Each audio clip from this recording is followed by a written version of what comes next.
and practical ways to maintain a good health. This topic is quite important, especially during the times that we're living in this pandemic period.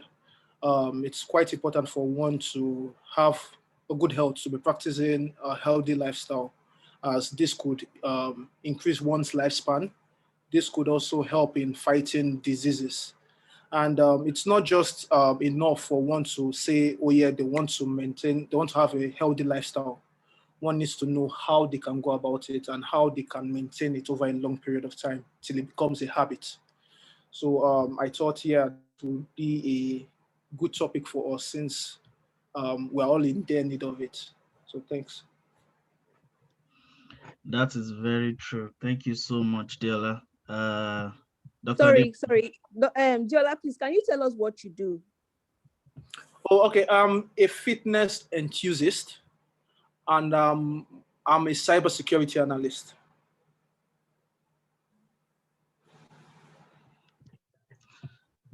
So, Diola is the brains behind JuriJym. I'm not sure if you know JuriJym on Twitter and Instagram.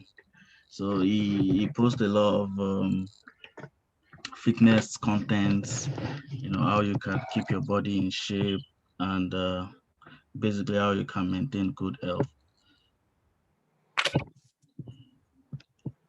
So Dr. Adejumoke. Okay. Hello, everyone. Good afternoon. Okay, my name is Adejumoke Awosanya. I'm a public health specialist. I'm also a health specialist. I've had several experiences with both different medical conditions, and even both when it comes to humans and animals, and as well as ways at which we can also promote and protect ourselves to live a better lifestyle. Presently, I'm doing my PhD, and my main focus is on autism, how to help autistic people to lead a better life. And to be honest, I don't think we need to dwell so much on the importance of we living a better life, of we living an healthy life. In as much as we all feel that we need to chase after money, we need to, be successful. If you are not healthy, even when the success comes, you are still not complete. So living a healthy life and maintaining a healthy life is very much essential, and is core to even to our existence as human beings. Yeah, so this is a very good topic, and it's something that everyone should, be interested in getting to know much about. Thank you. Thank you very much, Dr. Adejumoke. I feel like, of course, we all know it's a very important topic. We know the importance of good health. We know all that. I think the problem might be like motivation and how to actually know the effective and practical ways to maintain good health, which is why the topic is around this aspect. So thank you once again, Diola, for joining us and for agreeing to give us this presentation. And thank you, Dr. Adejumoke, as well. People are coming in now. So I'll just let Diola start with his presentation, and people will join us while he does the presentation. So Diola, the floor is yours. My name is Mogbojuri, and today I'll be talking on why good health is the best health. Diola, something is wrong with your audio. I can't really hear you.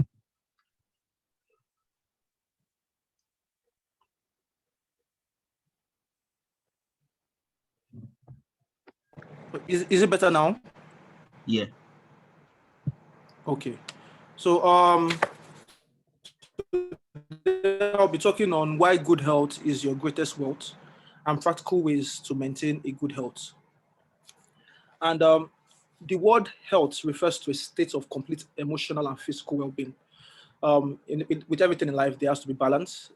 In as much as we are talking about health, health cuts across different fields. That's emotional health, your physical well-being too, your physical health. And according to WHO, a healthful lifestyle provides the means to lead a full life with meaning and purpose. In as much as we are um, all about the hustle and bustle of life, like trying to get money and everything. Even when we do get this money, according to Ms. Jumoke, if you do not have a healthy lifestyle, if you're not healthy, you tend not to enjoy the money. You tend not to be able to live a full life. Hence not having meaning and purpose in life. And this is why having a physical, focusing on your physical health, focusing on your emotional health is quite important. The mental and physical health are probably the two most frequently discussed type of health. Whenever we're talking about health, most of the time we're talking about mental health, physical health. Mental health has to do with your state of mind. How do you handle things whenever, let's say, they don't go your way? How do you process your feelings whenever you're angry? How do you process it? Do you acknowledge that you're feeling a certain way, and how do you go about it? Your physical health has to do with your body. Do you engage in physical activities? What do you do to help with your cardiovascular strength? But when you're talking about health, it's beyond mental and physical health. There's also spiritual health, there's also emotional health, and there's also financial health. And all this contributes to overall health. Medical experts have linked this to lower stress levels and improved mental and physical well-being. If you look at your spiritual health, it tends to affect your mental well-being. When you look at your emotional health, it tends to also affect your mental well-being. When you look at financial health, it tends to affect your physical well-being and also your mental health well-being. When you look at spiritual wealth, what do we mean by this? Let me use myself as an example now. I'm a Christian, and whenever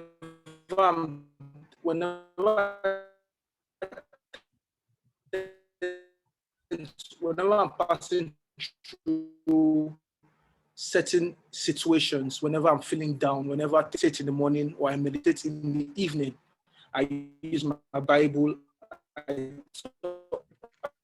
I tend to, let's say, I do, there are times and seasons for certain things. Nothing is ever permanent. There are good and bad times. These are things that are going well right now. Things will eventually get better. Emotional health, this has to do with how you handle your emotions. Do you acknowledge your emotions? Do you acknowledge that you're feeling a certain way? Do you try to find out what may be your trigger? Let's say you're feeling angry now. There are different ways in which people tend to process their anger or undo their anger. So people tend to count up to 10, or they count backwards. You get, in order for them not to react whenever they're angry, in order for there not to be any outburst of anger. People and also financial health, it has to do with one's financial state. And we all know for you to actually live healthy, it could be expensive. Although there are also certain ways one could also live healthy without spending so much money. But yeah, financial health is also important. Physical health, a person who has a good physical health is likely to have bodily functions and processes working at their peak. This is due not only to an absence of disease, regular exercise. This is due not only to an absence of disease. Regular exercise, balanced nutrition, and adequate rest all contribute to good health. A person who takes their physical health seriously is someone who regularly exercise, someone who aims to actually eat right, who has a balanced nutrition, and who actually takes adequate rest. For you to regularly exercise, it could be just 30 minutes each day for maybe 30 minutes for about 4 to 5 days, even 3 to 5 days per week. That's enough. You don't have to do 1 hour, 1 hour, 30 minutes. It could just be 30 minutes. And exercises could be yoga, dancing, going to the gym. It could be anything, walking up and down the stairs. You get, these are ways that you could keep yourself fit. Balanced nutrition, it involves taking fruits, vegetables, not having too much high intake of carbs, eating balanced, eating your proteins. You get, these are the ways that one could have a balanced nutrition. And having adequate rest. I'm so sure we might have come across this slogan, team no sleep. And whenever I hear this, I think it's quite ridiculous. The body needs about 7 to 8 hours of rest for you to be fully active, for you to be fully functional. If you are denying yourself rest, your body would eventually pay tax. You get, and even when you are exercising regularly, let's say you go to the gym, you're lifting weights, so you're tearing your muscles, and you expect your body to repair them, and you're not getting adequate rest. You are deceiving yourself. You're actually defeating the purpose of you exercising regularly. And one who takes their physical health is also someone who takes necessary precautions. Precautions like practicing effective hygiene.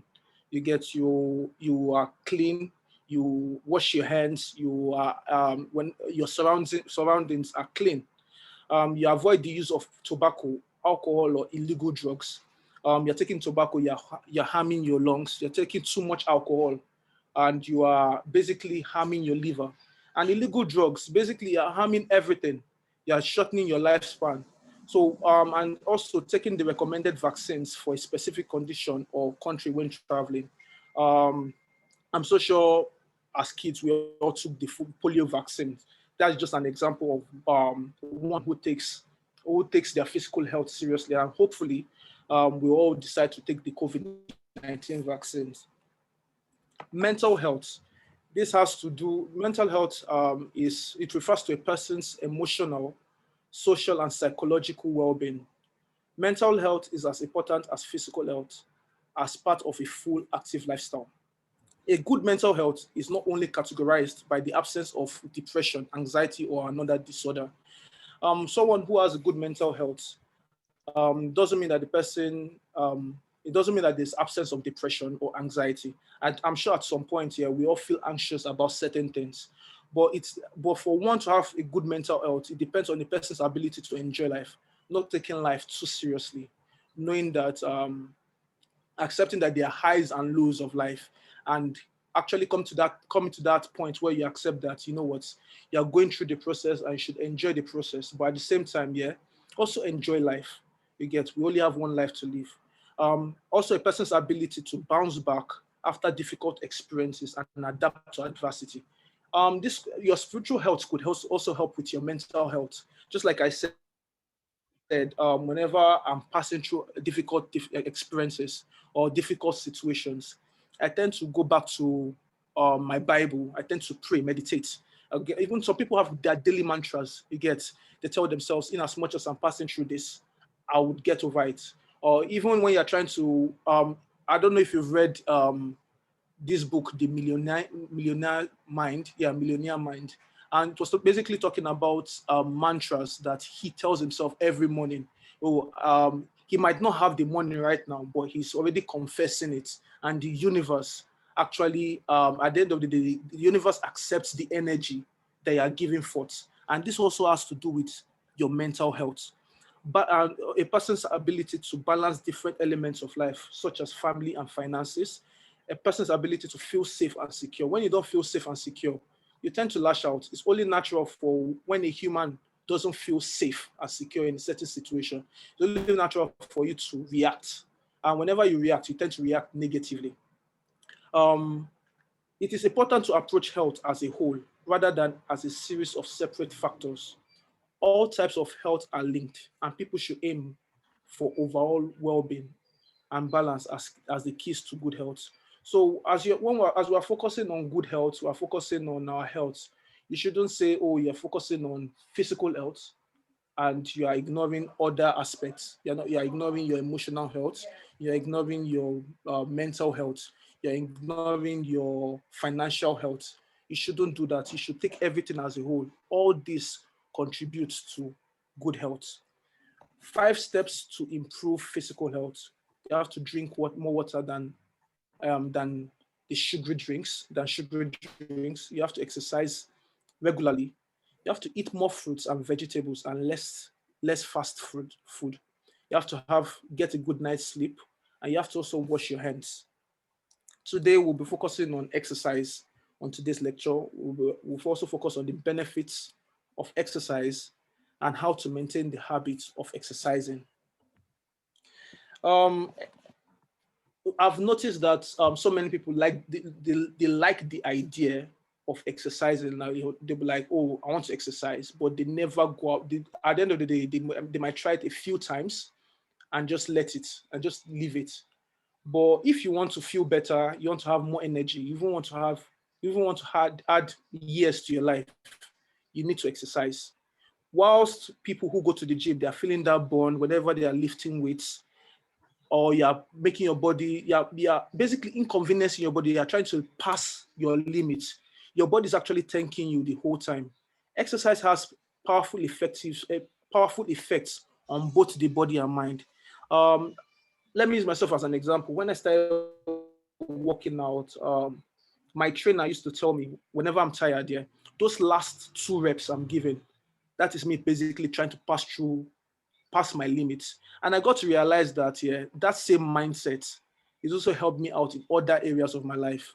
It also helped me out in other fields. Like whenever I'm passing through some difficulties, or whenever I'm stressed out about certain things, even if it has to do with work, I have that mentality that, oh yes, I can do it. I'm already used to that mindset that yes, I can do it.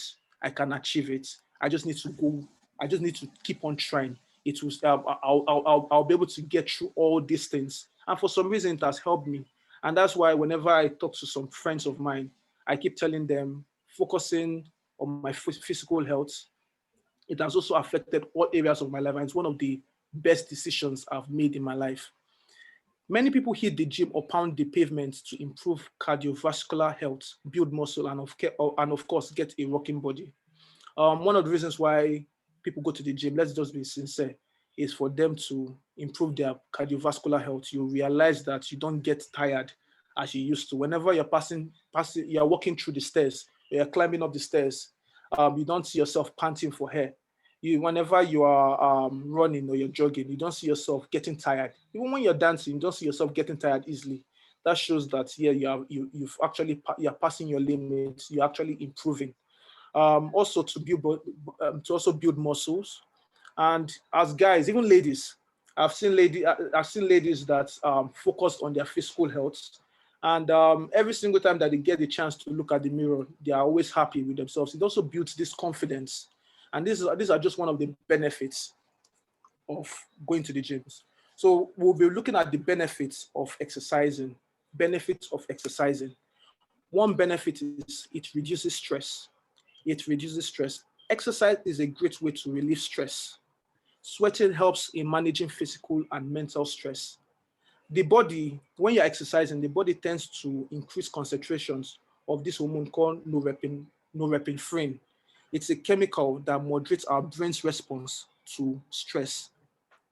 That's why we are being advised today that whenever we're feeling stressed, we should try to sweat, we should try to do exercise. This would help um, this would help you to reduce stress and boost your body's ability to deal with existing mental tensions.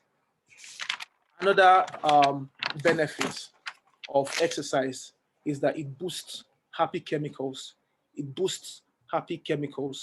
When exercising, your body produces endorphins, which trigger feelings of happiness and euphoria. Whenever you're exercising, you notice that, like, whenever I exercise, I notice that, yes, I feel good. Whenever I'm feeling stressed or tired about certain things, I go to the gym, I start to feel good about myself. You get? The research has shown that people dealing with depression, exercise has increased their chances of remission by 22% by circulating endorphins. In 2013, study found no difference between the effectiveness of antidepressants and exercise. Another benefit of exercise is it also improves self-confidence. Um, our host today, I'm sure back in school, you remember how skinny I used to be. And even back then, like just on a lighter note, even back then, it was quite hard for one to be fully confident every single time you get. I was so skinny. I was not really fit that time. But when I started taking my physical fitness, my physical health seriously, I started noticing that it was also helping me with my confidence. You get, I was feeling, I was feeling really good about myself. Regardless of one's weight, size, gender, or age, exercise can quickly elevate a person's perception of their attractiveness. Whenever you're exercising, you notice that you notice those little changes. For a guy, you notice that you're bulking up, um, you even tend to, whenever you enter a room, you tend to demand, your presence tend to be noticed. You tend to feel good about yourself. You just feel really nice about yourself. Even for ladies, you notice if you are working on your glutes or wherever you want, whatever your goal is, you notice that you are succeeding at it, and you notice that, okay, yeah, for some reason it tends to build up one's confidence. So I usually say this to my friends, exercise is your way of reminding yourself how sexy and how beautiful you are. Because you love your body so much, you're willing to go through all that. It shows the ability of your body, um, you are sexy. Another benefit of exercise is exercise promotes better sleep. Exercise promotes better sleep. Regular exercise helps you to fall asleep faster, get better sleep, and you tend to even sleep deeper. Exercise puts the spark back into your sex life. As we all know, sex is also a form of exercise. Sex is actually a form of exercise. You tend to even burn calories whilst having sex. And just imagine you having sex and your cardiovascular strength is low and you're getting tired. It tends to actually frustrate your sex life. So engaging in regular exercise tends to actually put spark back into your sex life. It will actually increase your energy levels and increase one's confidence about their physical appearance, which could actually improve their sex life. Exercise could be fun and social. That is another benefit of exercise. It could be fun and social. Um, Dancing is a form of exercise. That is fun, and it's a way of also networking. Going to the gym is also a form is a way to actually network. Hiking is a good form of is a good way of having fun, and it's also social. You get, it also makes you, exercise actually helps you to um, admire or appreciate the outdoors. Now, when it comes to hiking, you tend to realize, like in Abuja here, there are lots of hiking grounds. So whenever you find yourself on top of a particular hill, you tend to be like, wow. You tend to realize that nature is actually a really beautiful thing. You get, so these are things that you tend to find fun, and it actually helps you. Exercise tends to sharpen your memory. It helps in sharpening your memory. Physical activity boosts memory and the ability to learn new things. Exercise increases the production of cells in the hippocampus that's responsible for memory and learning. And there've been research. There've been research about kids, kids' brain development with the level of physical fitness. They've realized that actually a child's brain tends to develop more when they are involved in physical fitness. And there was a study in 2006 that they found out that just running around or sprinting improves vocabulary retention among adults. There was another study in 2018 that found out that adults performed better on memory tests after short periods of light exercises. So this it shows that one benefit of exercise is actually it helps in sharpening one's memory, and that benefit is it helps in managing addiction. It helps in managing addiction. The brain produces dopamine, and there's a general name for this dopamine called like known as the reward chemical. It's in response to any form of pleasure. This reward circle in the brain can lead to pattern of substance use or disorder. This is where exercise comes in. Exercise is there for people while they recover for addiction. Exercise helps in distracting people from cravings. Whenever you notice that you're craving certain things, whether if you're an alcoholic or you use drugs, exercise is one way of distracting yourself from those cravings. Excessive alcohol use disrupts many body processes, including circadian rhythms. As a result, people with alcohol use disorder find it difficult falling asleep without drinking. In 2010, there was a study that showed that exercise helps to reset the body clock so that people can sleep at night at the right time without the use of alcohol. And that benefit is the ones that everybody knows. Actually, the exercise helps in controlling weight. Exercise controls weight. It helps to prevent excess weight gain for those that want to bulk up or maintain healthy, also help to maintain weight loss for those losing weight.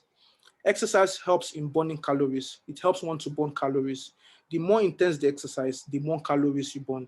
So when you're dancing, you're skipping, the use of stairs instead of using elevators, hiking, hitting the gym, it's a way of burning calories. In fact, like skipping is one of the best ways to actually burn calories. For those that are skipping, it's even far much effective than running.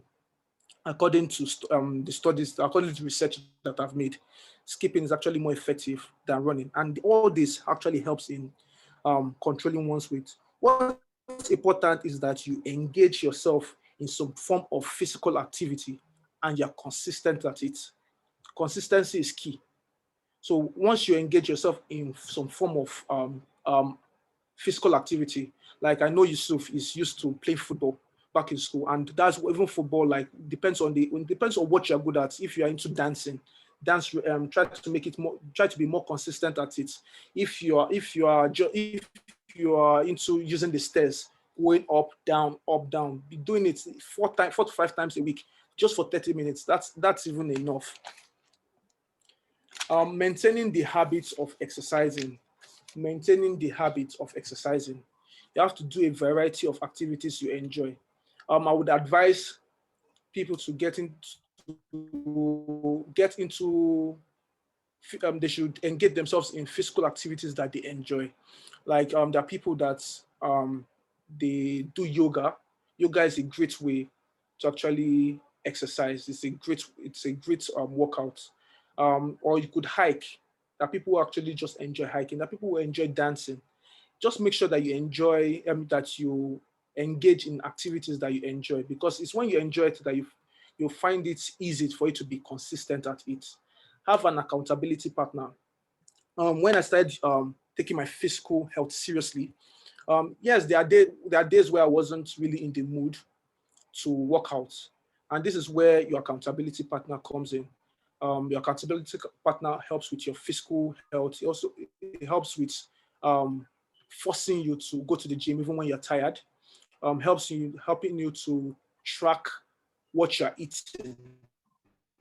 Yet, so it's very, very important for one to have accountability partner. Your accountability partner could be your workout buddy. Your accountability partner could be your trainer. It depends on whomever you're comfortable. Basically comfortable letting them know about your struggles. Another way of maintaining the habit of exercising is making exercise a priority. There are so many people that don't feel like exercise is very, very important. There are times where I've heard people say, "Na person will get money where they exercise."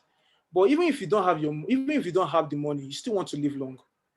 You should make sure you are involved in some form of physical activity.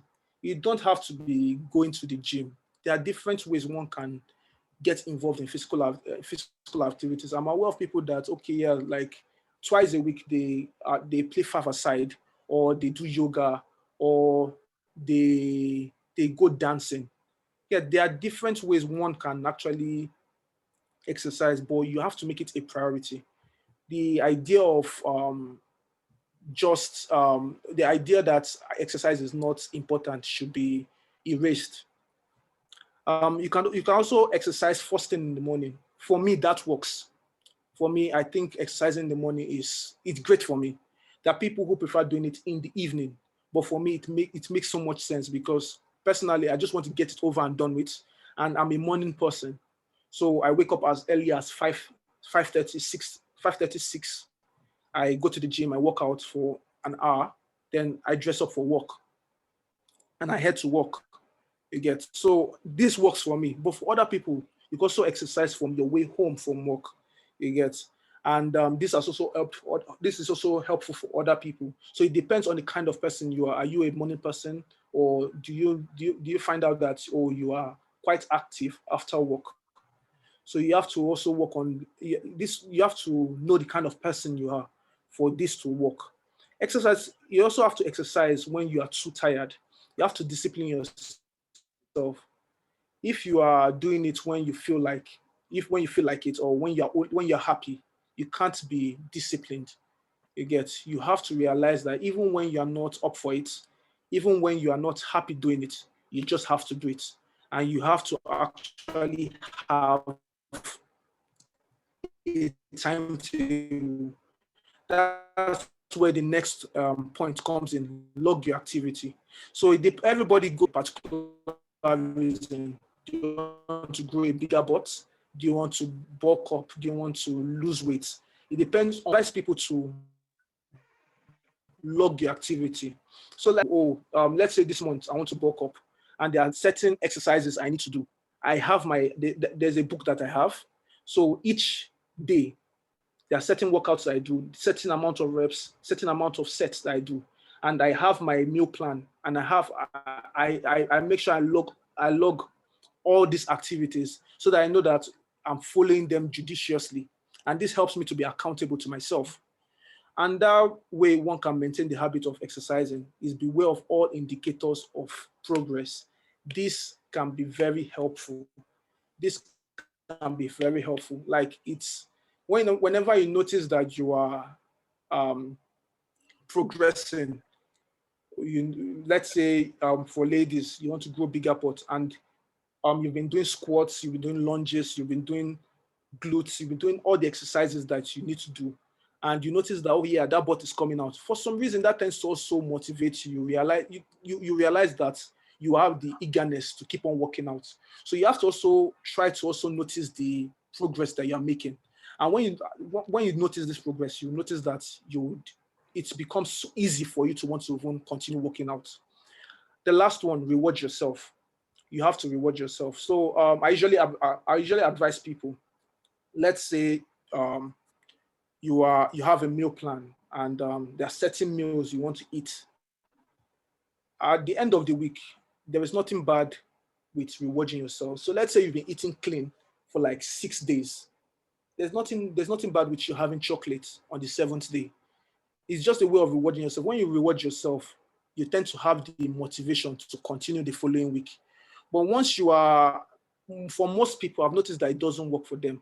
Once you are eating for every single day, there are times where you start jonesing for fast foods. You start jonesing for sugary things. You get, so and at the end of the day, it could lead to relapse. So, but when you have the habits, you have you decide to reward yourself after a successful week of eating clean, a successful week of engaging in physical activity. You realize that reward tends to just tends to make you feel good, and you find yourself being motivated the following week to continue. And this brings an end to the topic today. Thank you for listening, and God bless. Well, thank you so much. Okay, let me stop the. Thank you so much, Adeola, for today's presentation. Thank you very much. In fact, I was putting down some important information on a piece of paper, because I found out I have difficulties maintaining the habit of exercising as well. Sometimes I start the longest run I've gotten with my exercise is probably a week or two. I go to the gym for a week or two, and then I relax, and you know how it goes. So I wrote down some stuff which which are very helpful. But before Yeah. I get into, because I have a lot of questions as well. Before I get into the questions, I just want Dr. Adejumoke to also present, and we can have all the questions together. Thank you so much, Adeola. Don't go anywhere. We still have questions for you. Dr. Adejumoke, Okay. please introduce yourself. Oh, before I go, sorry, Dr. Adejumoke, for people that just joined us, if you, Deola, if you can just introduce yourself again for people that just joined. Okay. My name is Mogbojuri Adeola. A fitness enthusiast, and I'm a cybersecurity analyst. Thank you very much. Why do you not put the brains behind the JuriJyms? Oh yeah, I'm also the brains behind JuriJym. Thank you. Dr. Adejumoke, please. The floor is yours. Thank you very much for today. Adeola, to be honest, you've delved into a little part of what I was meant to be talking about today. But I think me and you are going to be going back and front on some things, because I, for one, I am a strong believer of the fact that not everybody can. Let's just be frank. I'm a very realistic person, and I'm a strong believer of the fact that not everybody can be very keen or very detailed when it comes to, oh, I want to be exercising every day, I want to be doing it 1 hour, at least 2 hours, and all that. I feel like it's not everybody that can be that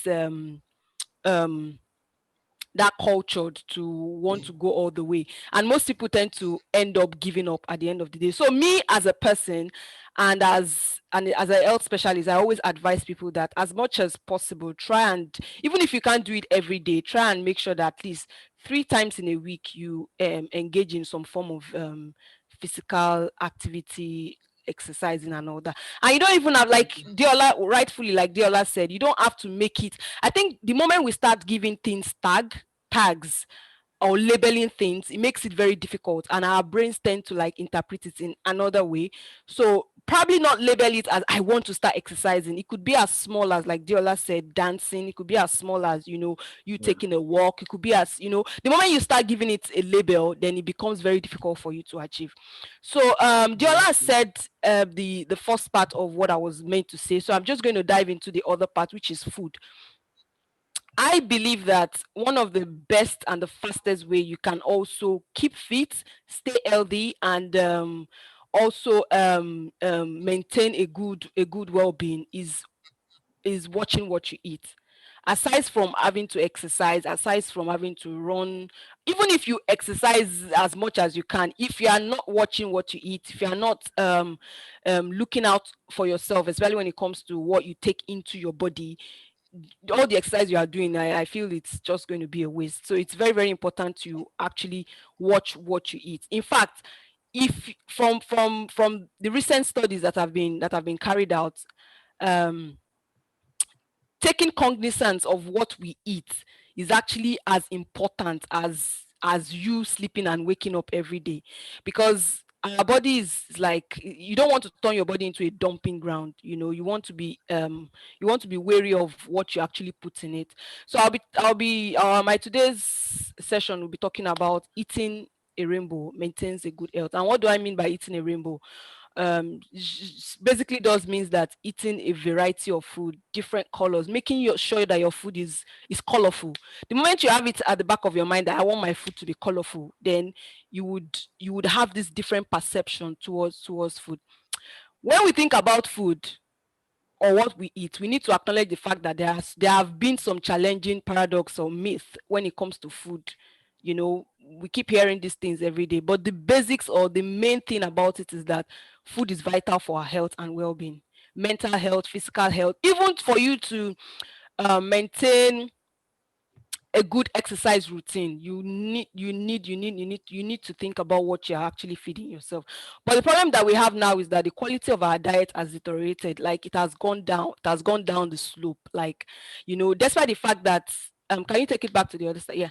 Despite the fact that there's a lot of food available, many people still struggle to access good food.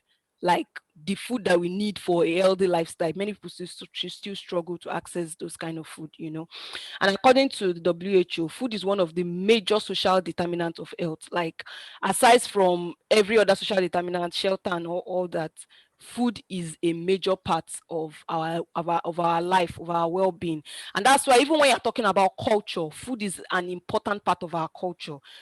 That's why you see that one of the things that also describes culture is food, what kind of food that we eat. And it goes a long way to show us how important, you know, food is in our well-being, in our existence as human beings itself. So eating a diet, an healthy diet, like I always tell people, it's not about strict limitations. It's not about you saying that, oh yes, the moment you start giving, you see, our brain works in a very wonderful way, that the moment you start giving,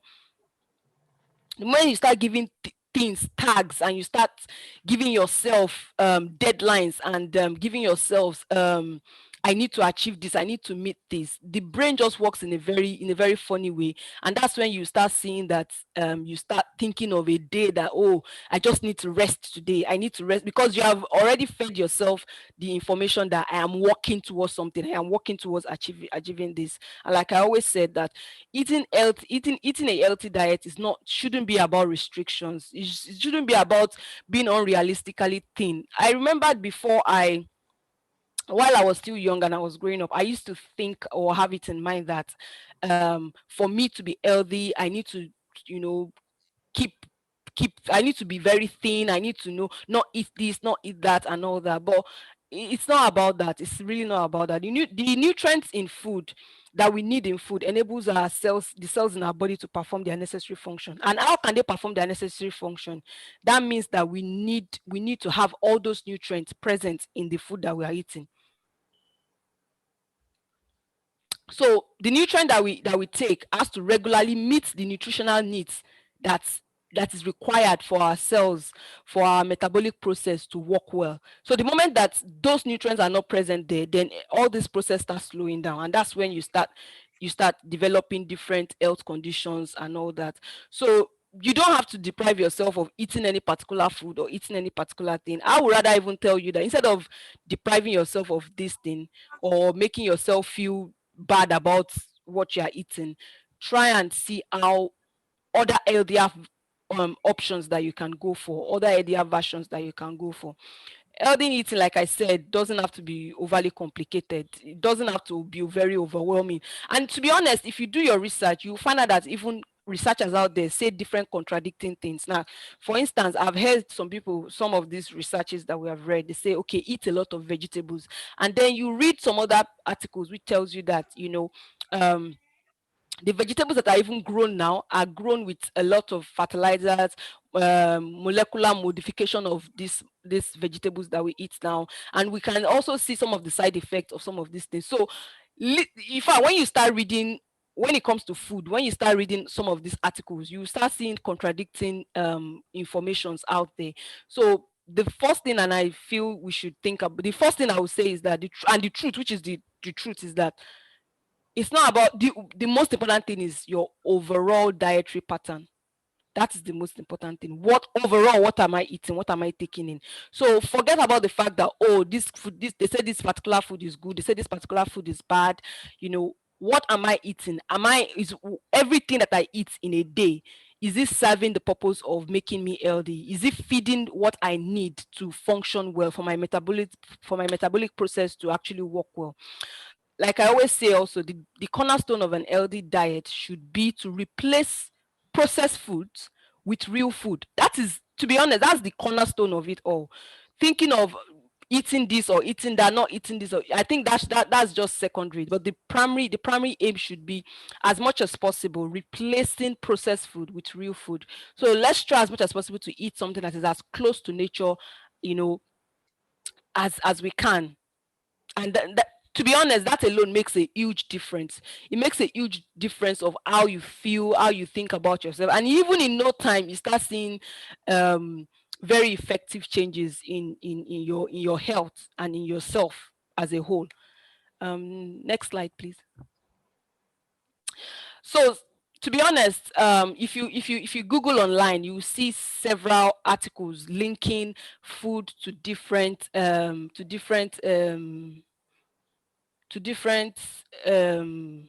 health conditions. You will see to different diseases. In fact, as a society presently, we are facing significant health problems. There is a lot of money that going through into different diseases. In fact, there is a rise in different cardiovascular issues. There's a rise in different diabetes now. There's a rise in different heart disease, and all these things. If you look at it, they all boils down to what do we eat. You understand? It is believed that the food we eat is an important contributor to some of these diseases. For instance,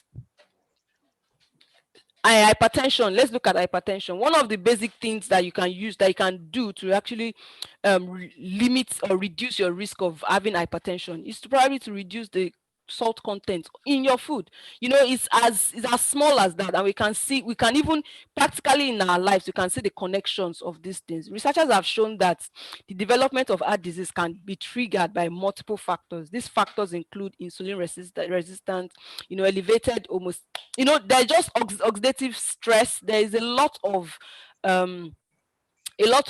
things that have in our food that have actually, resulted in elevated diseases and resulted in us, having some of these issues. Like of recent, I was reading about how is it that we have increase in the rate of autistic children nowadays. If you look at the statistics now, you see that the children, most of you see that there's an high rate of autistic children now. In fact, the recent statistics states that 20% out of the children that are born in the US are actually autistic, which is comparing this figure to 1994, which says 4%. From 1994 to 2020, we have, you can see the increase in the prevalence of autistic children. And why do you think there is this increase in the children that we have nowadays with different developmental conditions, different developmental diseases and all that? And it just has to do with what we eat mostly. And you can see links between some of these conditions and the food that we eat even while we are pregnant, the food you even eat before you even get pregnant itself. They also actually matter, and they actually influence what happens at the end of the day. So we can see a strong connection between the food that we eat and the diseases that pop up recently. Next slide. So the fundamentals of healthy eating. To be honest, while some extremists will suggest that stay away from fatty food, stay away from this, stay away from that, it is important that we balance all these nutrients. It's important that we balance all these minerals. You need everything. You need fats, you need carbohydrates, you need protein, you need vitamins, you need minerals in your system. There's no need for you to eliminate any category of food. The only thing I would say is rather you choose an healthier option from each category. For instance, if you want to have a healthier version of fatty foods, you can go for fish. You can go for instead of frying your chicken, you can go for grilling it. Those are little changes that you can make, and you still get the right amount of nutrient that you need to get. Like I always said, it's not right for you to eliminate any category of food. Also, for instance, let's talk about protein. We all know that protein gives you energy, and it helps with mood and cognitive function. So you can imagine saying that, okay, because I want to go on a diet, I don't want to eat proteinous food. No, but what you can do is probably go for plant-based protein. If you feel like, okay, you don't want you want to reduce your animal feeds, like you don't want to have so much fat because of animal food have more fat products in them. You could go for plant-based protein, like you eating beans, peas and all that. They are good substitute for you taking in proteins. Same thing as fat, like I said. There are healthier portions of fat, like such as oily fish. You know, you could go for oily fish, you could go for because you need all the omega-3 in your system anyways, so which is because it's good for physical and emotional health. So, and the truth there is that, like I always tell people, in fact, to actually even trim down, to lose weight, you need fats. Fat is a very good booster for you to actually lose weight. The only thing you just need to do is go for healthier versions of fat. You also need fiber, um, things like grains, vegetables, nuts, and all that. Those are also very good because it lowers the risk of you developing different types of diseases, you know. And it also, fiber is good for to improve your skin color. It's good to make you just, you know, look radiant, and also it's good for losing weight.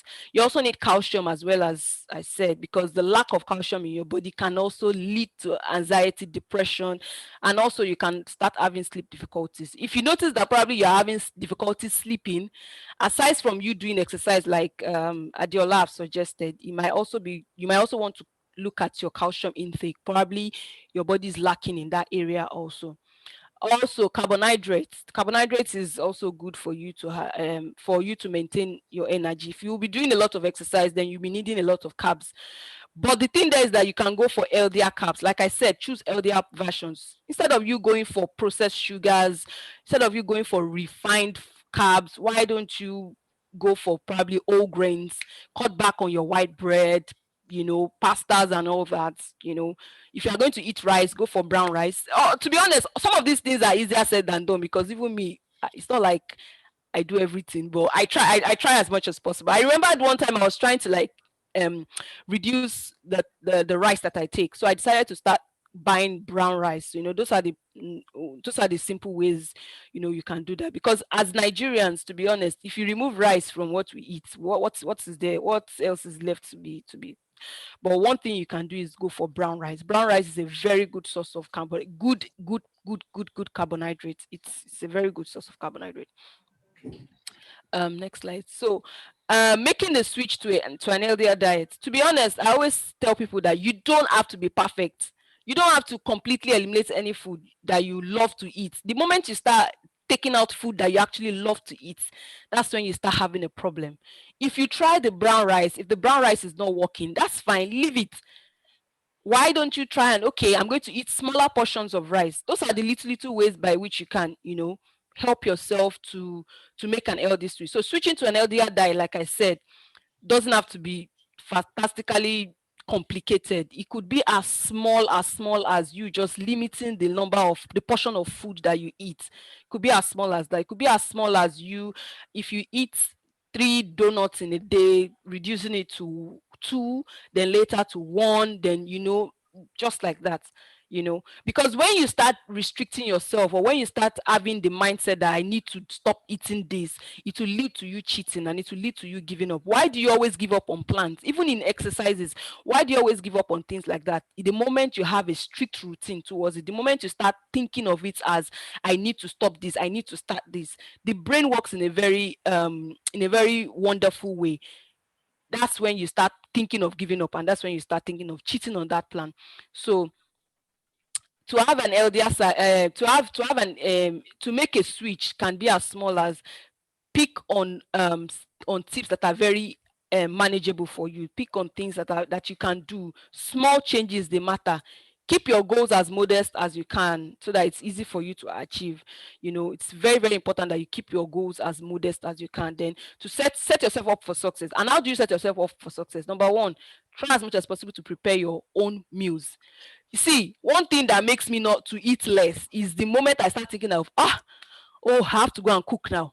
The moment you plan it in your mind that I need to cook everything I need to eat, it will make it will reduce the number of food that you eat in a day.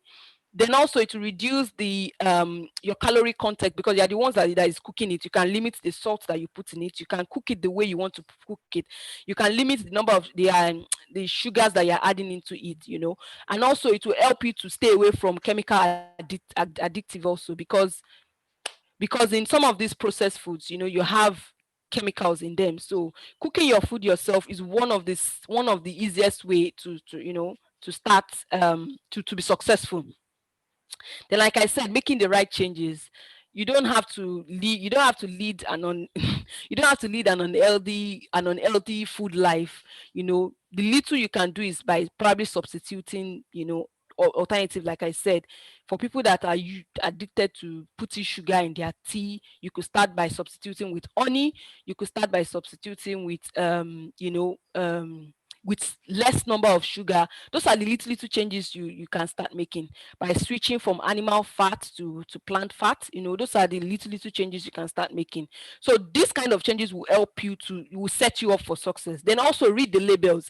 Anything you are buying, make sure you read the labels, because some of these manufacturers often hide large amount of sugar, you know, or in some of this food, and you need to read the labels and be sure that, oh, you are aware of what you're actually eating and what you are taking into.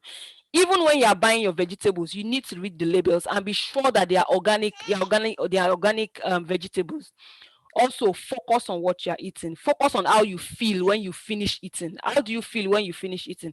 Because our brain takes a little while for it to tell us that you are filled up. So you need to eat slow and focus on how you feel when you're eating. The more junk food you eat, the more likely you will feel uncomfortable after you finish eating. So I'm sure when you have that, sometimes I crave for junk food, and the moment I finish eating it, I just feel depressed. I feel bad afterwards. So, and I don't want to have that feeling again. So next time when I'm feeling like I need to eat it, I just remind myself of that feeling, and it just gets me over it as much as possible. Moderation. It is important for us to understand that moderation is important in everything. To be honest, the moment you have it in mind that all I want to do first is moderation, like just moderation, I want to cut down on the portion of meat I'm eating. I want to cut down on the portion of food I'm eating. Moderation is even as much as a big change as you can ever even think. And try not to, like I said, try not to think that a food is off limits. The moment you start thinking that a food is off limits, then that's a problem. And I said earlier to take your time when eating. Eat slowly, eat slowly, eat slowly. Like I said, it takes the brain a few minutes. It takes the brain a few minutes to tell the body that you have had enough food. So eat slowly. If you eat slowly, you realize that you get filled up very, very, very quickly. Also, don't eat while watching a movie or stuff like that, because the moment you are eating while watching a movie, you tend to like overeat, and you even know that you are overeating. Limit snacks. The snacks you have at home, even if you are going to have snacks at home, make it healthy ones like apples. You know, it doesn't make sense for you to have biscuits and all those things at home, and you're saying that you're trying to live a healthy life. Make sure that even when you are going to get it, you have to go out and buy it. Because the moment you know that, if I want to eat biscuit, I have to go out and buy it, then you would realize that, oh, okay, you know what, I'm just going to snack on an apple, you know. And we all need to control our emotional eating. It is important that we control our emotional eating. Many of us, when we have emotional issues, or when we are feeling depressed, when we are feeling down, all we do is we tend to sit down and just start eating. Only eat when you are hungry, and don't just eat because you feel the need to just eat, you know. And like I said, try to add more of fruit and vegetables into your diet. Now, instead of being overly concerned with counting calories, focus on avoiding packaged food and processed food, and opt for more fresh ingredients. I think that's the basic and the best way to start. You know, just focus on avoiding packaged foods, and you know, you'll be fine. The next slide, please. Okay, 7 tips on how to eat well. Mindful eating.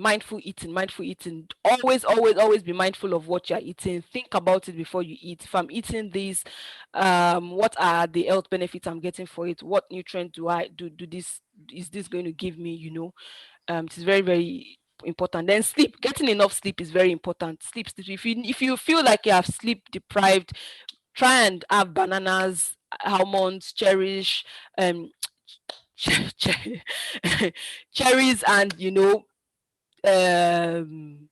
those are actually good because they make you sleep better. You know, try to make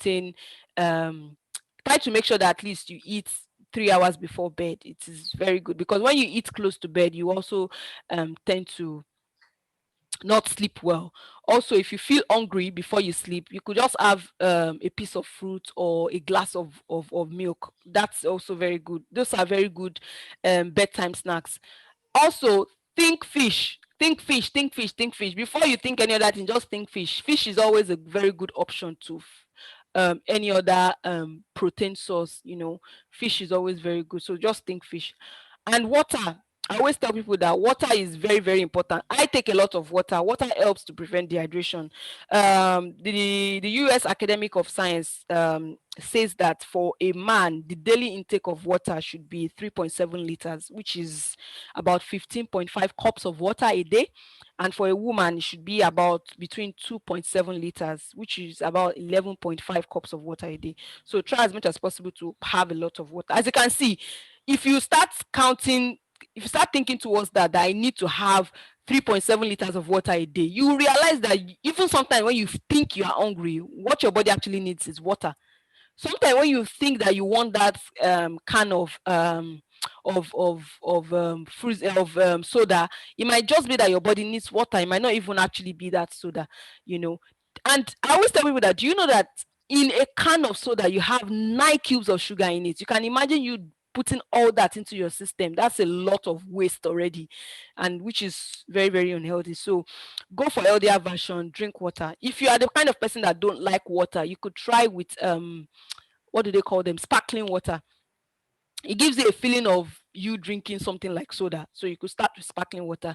You know, those are little changes that you can make, and it can help you to see very good results. Healthier food swaps, I think I've said that already. You know, swap your food to healthier versions.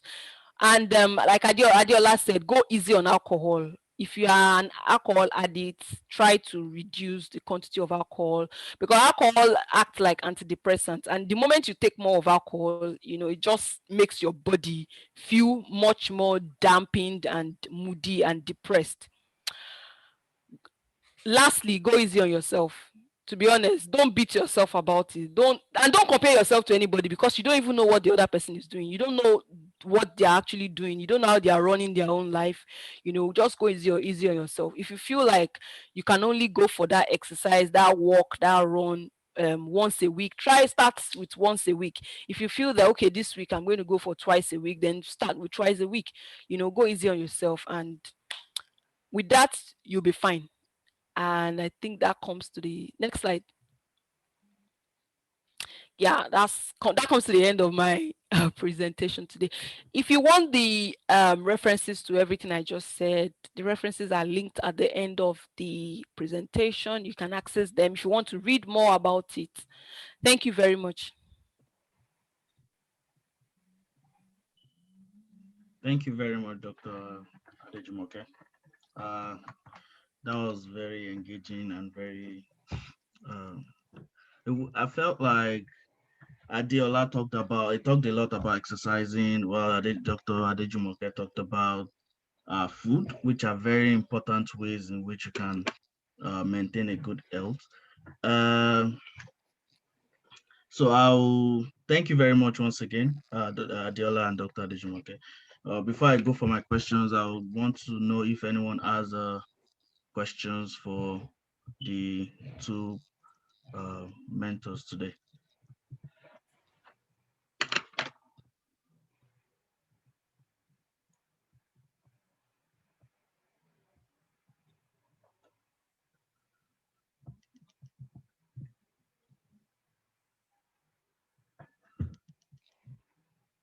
Okay, let me go for my question then while people think about it. Yeah, Diola, thank you very much for that. You mentioned a few points on maintaining the habit of exercise, the accountability partner, which I feel is very important for someone to check up on you, see your progress, and you know, someone to keep pushing you. You also talked about discipline, which I feel is quite important.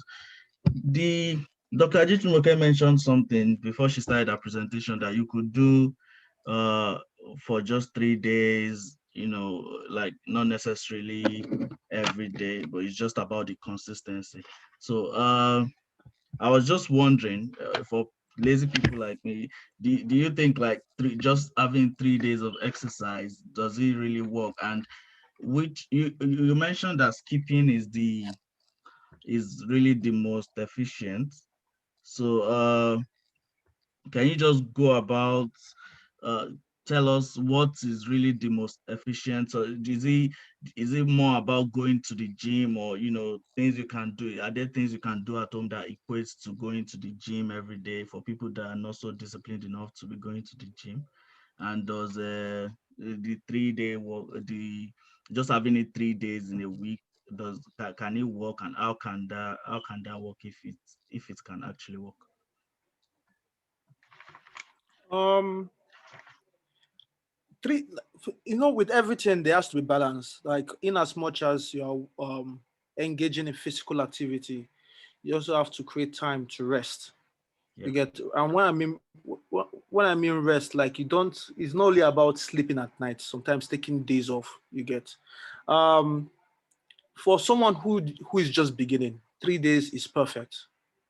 3 days is actually perfect, Okay. because with time you eventually get used to it. And like, when you're engaging in physical activity, because of you are doing a certain thing, your body adapts to that particular exercise. So you have to actually switch it up. So you could switch it up by adding one more day to your workout routine, or doing a different workout. You get, and with the case of skipping, I said skipping is better than running. It's more effective than actually running. But the Oh, most effective exercise is any exercise that involves you doing compound movements. Like dancing involves compound movements. okay. Skipping involves compound movements, because you're actually moving your arms. You're also jumping. You get. So playing football involves compound movement. So any exercise that involves you doing other things whilst you are moving, yeah, it is um it is perfect. It burns more calories. Like I said, the more intense the exercise, the more you burn calories. And what I meant by intensity is the different body movements you are making um, whilst doing a particular exercise. Like with skipping, you're also working on your core, you're working on your calves, you're working on your legs, you're working on your arms. There are multiple movements that you're making. Mm, And with the issue of the gym, um, one good thing about the gym is that there are days there where you want to actually work out, but you might not even know what you want to do. Or there are days where you want to work out, you know what you want to do, but you're not just motivated. If you don't have anyone to motivate you at home, most likely you wouldn't do it. So going to the gym is like a form of having an accountability partner. You okay. see other people working out, you're motivated to work out. True. You get. True. But at the same time, there are things you could also do at home. There are multiple things you could do at home. Give routines that people could use whilst working out at home, and they are quite effective. So yeah, that's about it. Yeah, that's true. I think during this lockdown, we've learned a lot of things we can actually do at home, because the gyms were closed, and we were stuck at home. We had no choice but to look for ways around it, so you can still keep fit while you're at home. Yep. Which yeah, which makes keeping, like you said, the compound movement, which makes it very easy to be doing every now and then, or even just walking up and down the stairs. Uh, Yeah. the other question I was going to ask is, uh, you made an important point about the connection between financial health, spiritual health, mental health. How do you, based on your personal experience, how do you separate? Because a lot of times we have issues with, if you're not having issues with maybe a difficult experience at the moment, that's the mental side of things. You might have issues with your financials at the moment. So there's always something popping up at every stage in your life. So and these things are connected. For instance, for me, when I'm having financial troubles, I am largely not motivated to do much. If I'm having some lows in my life or something, I'm not motivated to now say, okay, let me stand up and go and have a jog, stuff like that. I just want to lie down and think about how I'm going to solve that problem. So how do you cut that link based on your personal experience? Because I know you keep at it, you are disciplined, and you are motivated to always work out and exercise. So how do you cut that link between that financial health, that your mental state? How do you cut that link between those troubles and your physical health, like the exercises that you need to do? Okay.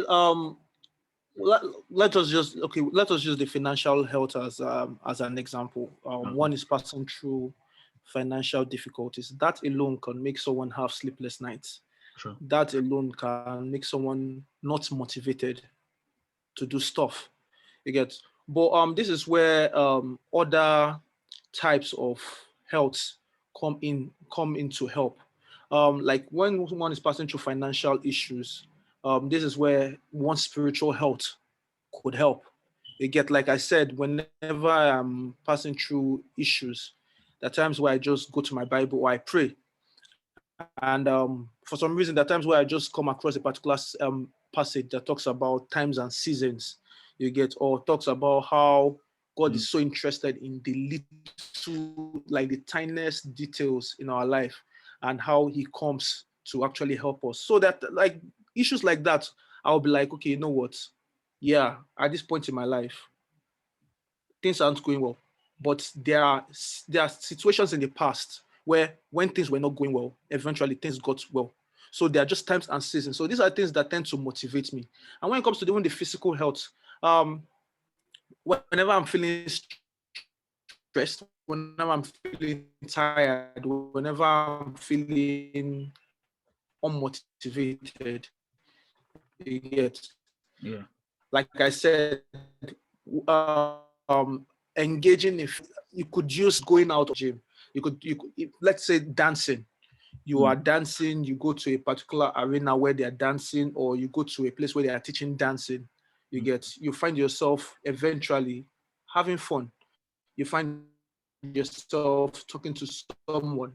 You are engaging in activities, you are engaging talking to other people, and all these things tends to also affect you, affect your psyche, affect you mentally. For that split second, you forget that things aren't going well. You feel good about yourself. Eventually you start to capitalize on it. You start to you'll be surprised, as you're talking to someone else, someone has similar issues in the past, someone encourages you, you're opening up. It's even a form of therapy, honestly. So this is how physical health could also help with other aspects of our health. Okay. Sorry. I would also like to add to what Adeola said. I think number one thing, and which I always tell people, especially when it comes to mental health, is that understand what makes you happy first. What do you like doing when you are naturally happy? What are the things that you do? For me now, when I'm happy, I'm this kind of person that I just love to dance. Like I'll just start playing music and I'll just start dancing. So if you are that kind of person, or if you are the kind of person that when you're happy, what you like doing is hanging out with friends. If you're the kind of person that when you're happy, what you like doing is watching a movie, whatever that makes you happy. Once you are in that state where you don't feel in that mood to do anything, I think the first thing that you should log or click into is what would I normally do when I'm happy. So when you engage in stuff like that, it helps elevate and change your mood. Sure. Thank you very much for that. Thank you, Adeola, for your answer and for your presentation. The first question I'd like to ask Dr. Adejumoke is that you said if we can't that we can also try to replace our favorite food, and we can try to replace it rather than replace it with a more with an healthier substitute. Okay. Yes. Yeah. So which makes a lot of sense. But what do you do when this particular food is your favorite, but you don't really have a particular matching substitute for it, if you know what I mean? And if you can't really reduce it, because there are some.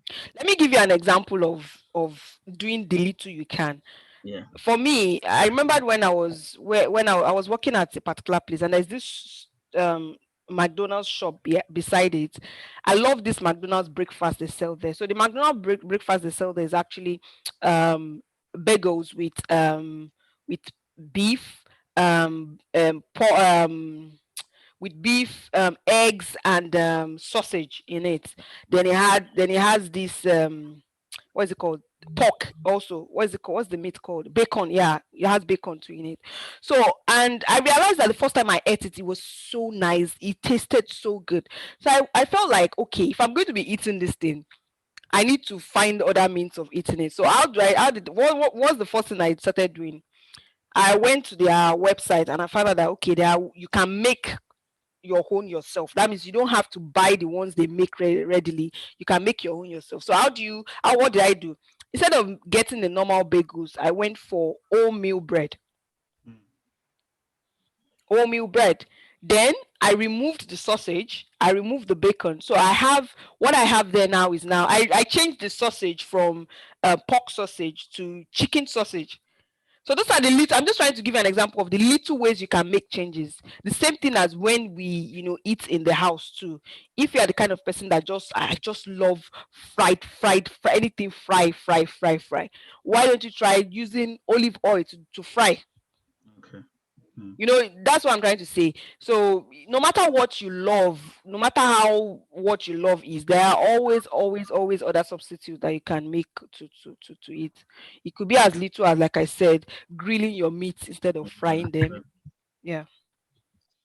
If it's like pounded yam now, you can do as little as. For instance, now, no, to be honest, you are right. For instance, because me, I'm this kind of person that I love amala a lot, and my substitute, I started thinking of what can I do as substitute. And I started using oatmeal to make solid. Oh yeah. Yeah, so you could buy wheat and make solid with it. You could buy oatmeal. The normal oatmeal that we used to make oats. Yeah, you blend it and you use it to make solid. So those are substitute to the normal pounded yam, the normal eba, and all those things that we eat, and they are very, very nutritious, and they will also benefit you. So those are the little changes that you can make. Well, Adeola said that we should reward ourselves with Yes, like I said, see, let me tell you the truth. Like I said, Deola is right. Yes, there are days that you just decide that I want to have, today is my cheat day. I want to eat anything I want to eat. I just want to have fun. I have those days too. But the moment you start having those days, when you start when you start having it in your mind that there has to be a cheat day, you realize that from one cheat day in a week, it turns to 2 cheat days in a week, it turns to 3 cheat days in a week. So that's why I always tell you that don't first of all have it in mind that I am working towards something. Just have a relaxed mind and say, okay, I just want to make little changes, like as small changes as I can. And with that, you realize that probably you don't even need a cheat day.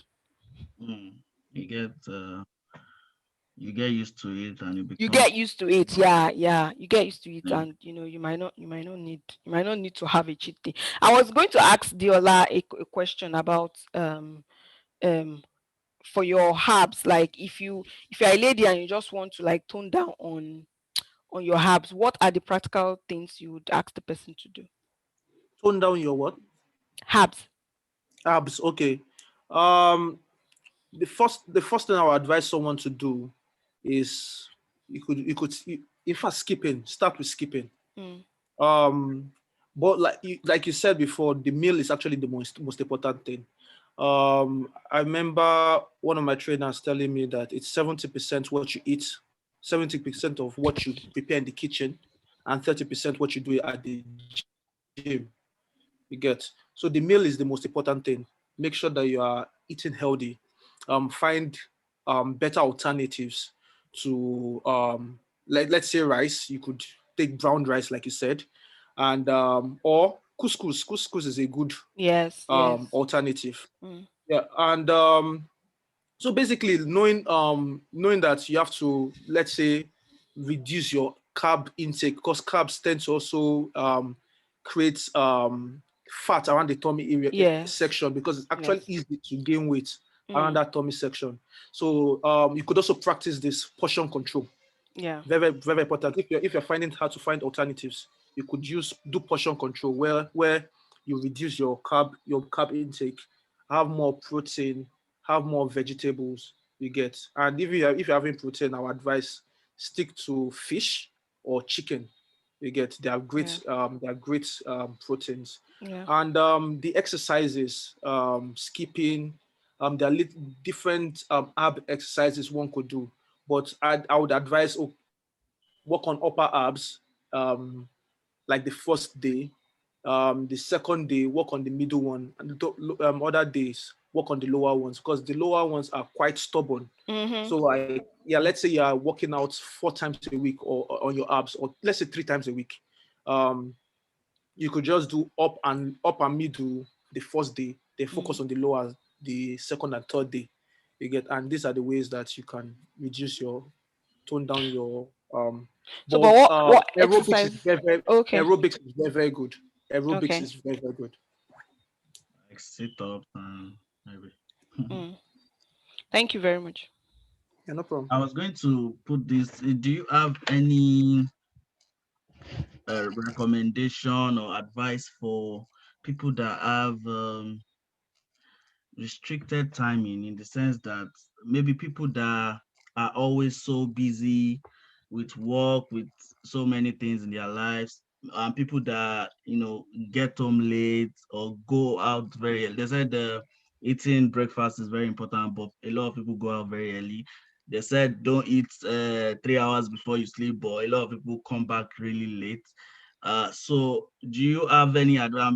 I'm asking both Diola in terms of exercises, creating time for exercises, and Dr. Adejumoke in terms of the food you take and how to really manage this situation with your time.